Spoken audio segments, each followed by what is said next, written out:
WXCO 98.9, Wausau's real news and great conversation. Here's your Daily News Roundup.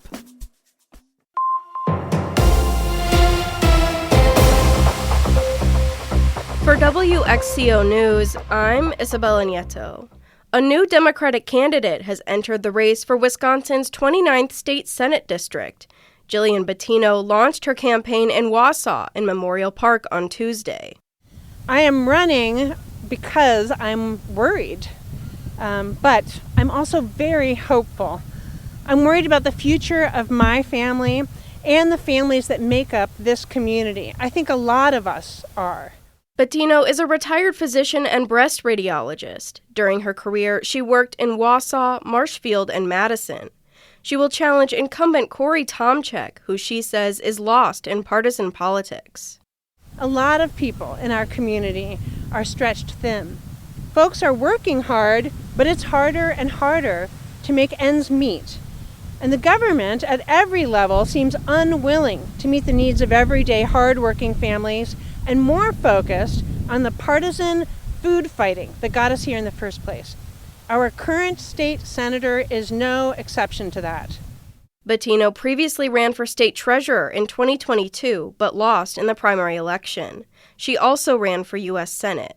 She says she wants to focus on community values instead of partisan issues.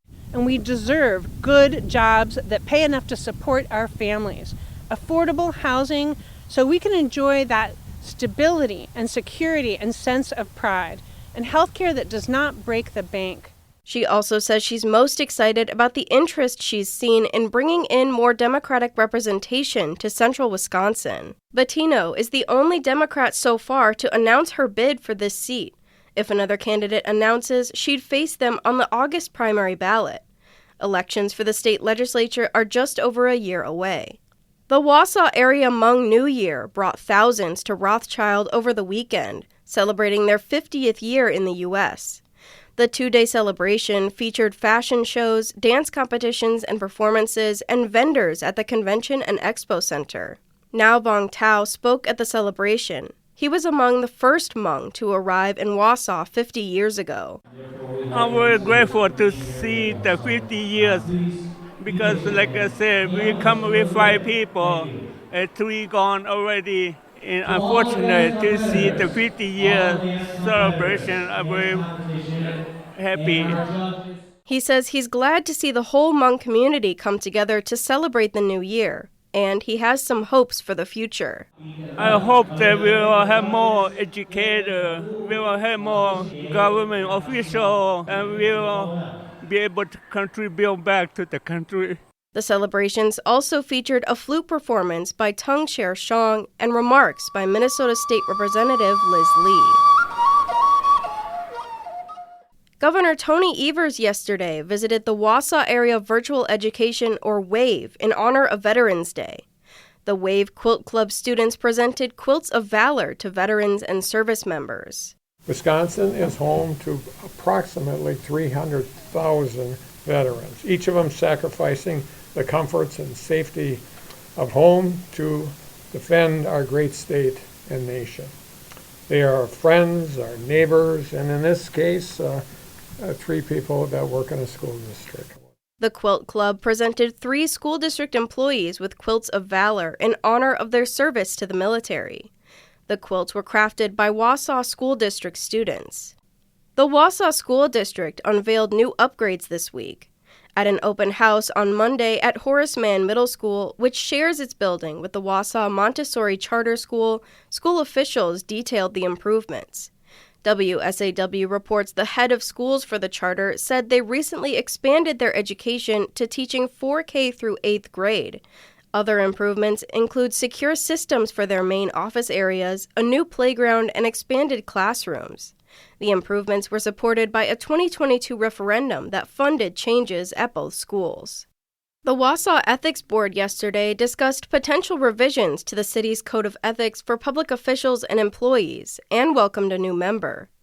The revisions come after the board announced last month that Mayor Doug Dinney had violated the city's codes by removing an absentee ballot drop box in September of 2024. New board member Thomas Garver's appointment to the board was approved by the council last month.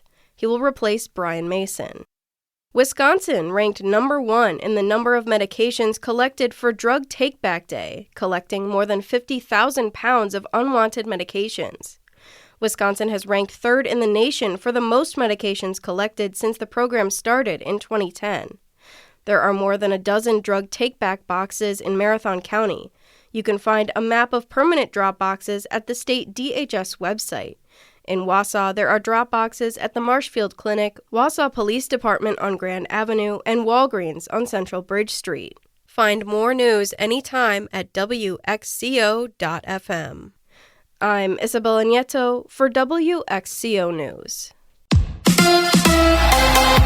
Murph does it again. Hi, I'm Mike Clemens with Sports Baseball. The Brewers' Pat Murphy named National League Manager of the Year for a second year in a row. Well, I think it's a statement for the Milwaukee Brewers, from ownership to the Ivory Tower to our coaching staff. It's an organizational award, and I'm very pleased to be part of this organization. He's only the 4th manager to ever win in back-to-back seasons. Bucks basketball tonight. They're in Charlotte to take on the Hornets. College hoops, Wisconsin with a win over Ball State, 86-55. NFL, the Packers back at work after losing to the Eagles. Center Elton Jenkins now on injured reserve after suffering a fractured fibula Monday night. Last week, it was Tucker Kraft and the ACL. Could these injuries become an issue? We're not going to let it.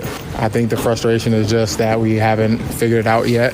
We definitely come into every game with the confidence. We just got to find a way to execute as well. That's Packers wide receiver Christian Watson with Sports. I'm Mike Clemens. Sunny and a little breezy today. We'll get to the mid-40s for a high this afternoon. Wind will be northwest gusting to 20 to 30 today. Tonight, mostly clear. We'll drop into the mid to upper 20s. Tomorrow, mostly sunny with a high in the upper 40s to near 50.